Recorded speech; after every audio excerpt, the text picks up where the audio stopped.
ए जी, आप साड़ी कितना अच्छा गिफ्ट किए हैं हमको। हाँ। हमको बहुत पसंद आया। सुनिए, राहुल आपका ही नाम है क्या? हाँ जी, बताइए। आप ऑटो चलाते हैं, वही है ना आप? जी, मैं हूँ जो ऑटो चलाता हूँ। बताइए क्या हुआ? वो इस शहर के डीएम साहब ने आपको बुलाया है।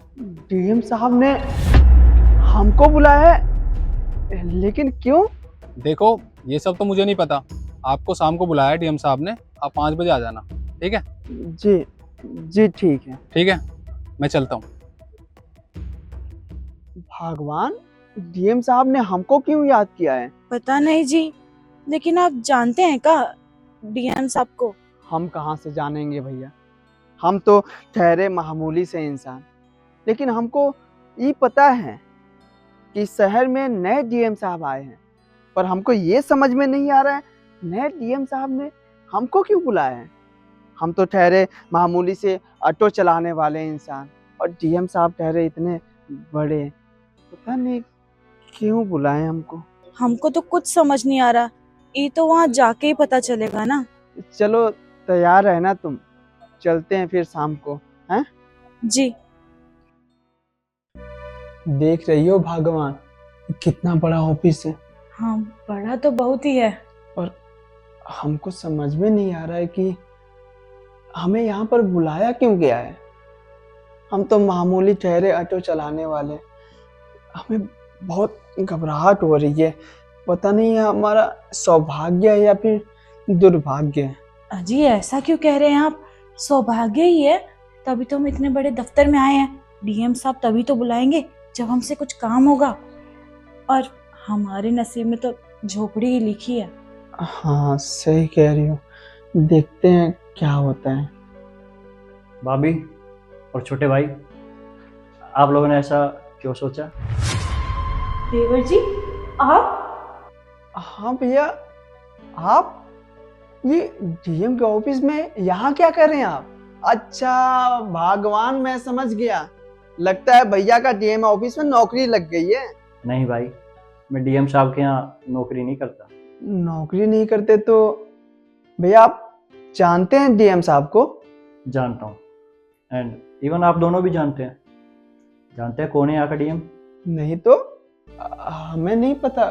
कौन है यहाँ का डीएम? आपका बड़ा भाई अजय है यहाँ का डीएम। भैया आप यहाँ का डीएम है? हाँ छोटे भाई, मैं ही यहाँ का नया डीएम हूँ, और ये सब मैं खुद से नहीं कर पाया। ये सब आपके साथ की वजह से हुआ है। जो आप लोगों ने मेरे लिए किया है, उसी बदौलत आज मैं यहाँ पे हूँ। छोटे, मुझे तुम्हारी कुछ मदद चाहिए थी। मदद? कैसी मदद भैया, बताइए। वो दरअसल तुम्हें तो पता है ना, मैं आईएएस की तैयारी कर रहा हूँ, तो उसकी कोचिंग के लिए फीस के पैसे चाहिए मुझे, और घर पे हो नहीं पा रहे वो, और बहुत ज़्यादा ज़रूरत है मुझे। अगर है तो, वरना कोई बात नहीं, अगर नहीं भी होते हैं तो। भैया बताइए, आपको कितने पैसे चाहिए? माना कि मैं आपका सगा भाई नहीं हूँ, पर इसका मतलब ये नहीं कि आप मेरे पास मदद के लिए आए हैं और ऐसे ही चले जाएंगे। अरे मैंने कुछ पैसे जोड़ रखे हैं, मैंने सोचा था कि अपना ऑटो लूंगा, लगभग 50-60 हज़ार तो होंगे ही। एक काम करता हूँ, सारे पैसे आपको दे देता हूँ, आप मन लगा के पढ़ाई कीजिए, और हाँ, हमारे घर का नाम रोशन कीजिए, ठीक है भैया? और हाँ, शाम को आइएगा, मैं आपको पैसे दे दूंगा। देख रही हो भगवान, हमारे भैया डीएम बन गए हैं। अरे भैया, मैं तो भगवान से हमेशा मनाता था कि भगवान जी, हमारे भैया पढ़ रहे हैं तो उन्हें बहुत बड़ा अफसर बनाना, और आज आपको इस पद पर डीएम ऑफिस में देखकर हमें बहुत ज्यादा खुशी हो रही है भैया। हम ऑटो चलाते हैं ना, हम आज से सबको बताते फिरेंगे भैया कि हमारे बड़े भैया डीएम बन गए, कलेक्टर बन गए, सबको बताता फिरूंगा। आपको पता है भैया, आपको ऐसे देखकर ना मुझे बहुत खुशी हो रही है, बहुत खुशी हो रही है। जानता हूँ छोटे भाई, मेरे लिए तुम आज कितना खुश होगे, और जो तुमने मेरे लिए किया है ना, वो तो कोई सगा भी नहीं करता। तुम तो मेरे चचेरे भाई हो, फिर भी तुमने मेरे लिए इतना कुछ किया है। आज उसी बदौलत मैं ये मुकाम हासिल कर पाया। और छोटे भाई, आज तक मेरी सब ख्वाहिशें पूरी करी है तुमने। जहाँ ज़रूरत थी वहाँ मेरा साथ दिया।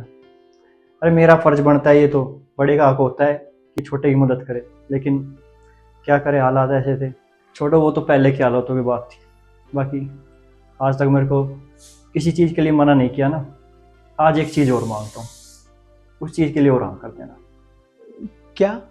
मैं चाहता हूँ कि आज के बाद आप दोनों की सारी जिम्मेदारियाँ मेरी हो, आप लोग मेरे साथ ही रहो। नहीं नहीं भैया, आप ये कैसी बात कर रहे हैं?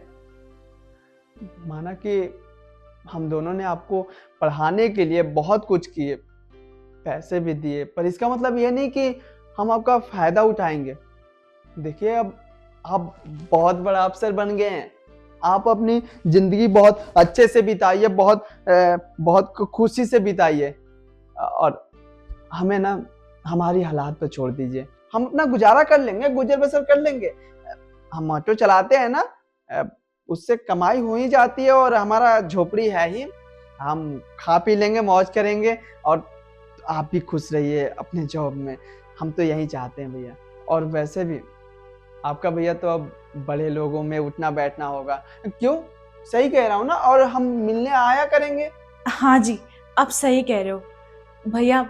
आप कुछ बन जाते, हमारा बस यही मन था, और आपने हमारा सपना साकार कर दिया। इससे ज़्यादा हमें और कुछ नहीं चाहिए। अच्छा ठीक है, चलो मैं तुम दोनों की बात मान लेता हूँ। पर एक बात बताओ, क्या एक बच्चा जब कामयाब हो जाता है तो क्या अपने परिवार को छोड़ देता है? क्या एक परिवार ऐसे अलग होकर रह सकता है? नहीं ना। तो आप लोग खुद बताइए, क्या मैं साथ रखने की जिद गलत कर रहा हूँ?